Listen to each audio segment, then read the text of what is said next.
Okay, mitochondria. What you're actually looking at there is a single mitochondria, which is actually called a mitochondrion.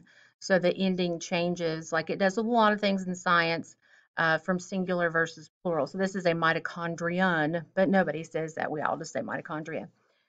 Now, mitochondria are also known as the powerhouse of the cell or the mighty mitochondria. What they are responsible for is the conversion of chemical energy into usable energy.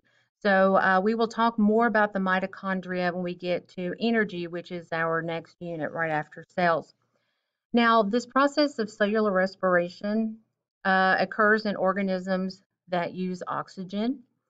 So basically, what happens is we eat, we breathe, those substances, the sugar from our food and the oxygen from breathing, are used to create this little energy storage molecule called adenosine triphosphate or ATP. And it is a little molecule. It doesn't store a lot of energy, but it is easy to make and break and make and break and make and break. So that is what we use to make energy. Now, mitochondria are also interesting in that they have their own DNA. And you might have heard of mitochondrial DNA. There's a lot of mitochondrial DNA testing happening. I took a class last summer at UVA Wise, and we tested our mitochondrial DNA similar to the testing from 23andMe, of those ancestry kits that you can buy to try to link us to our lineage of females.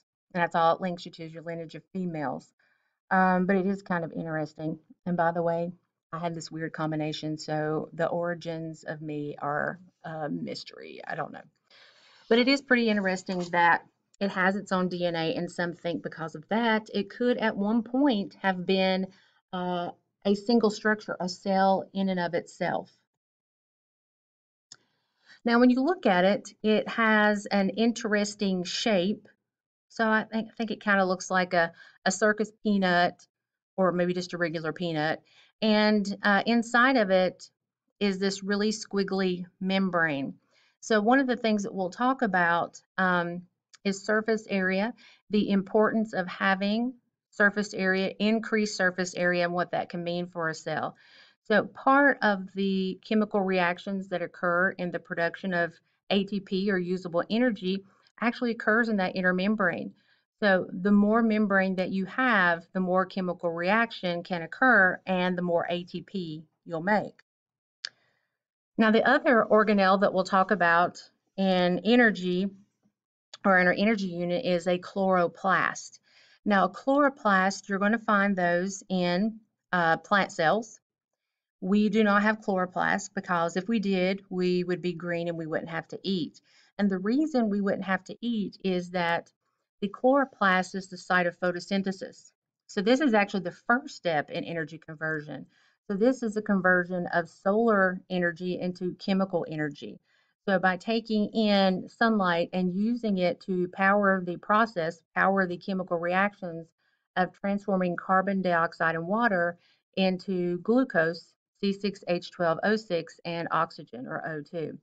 Now, you can also find this in algae cells, so in some types of protists, but one organism that's an autotroph that can make its own energy that doesn't have chloroplast are some type of photosynthetic bacteria.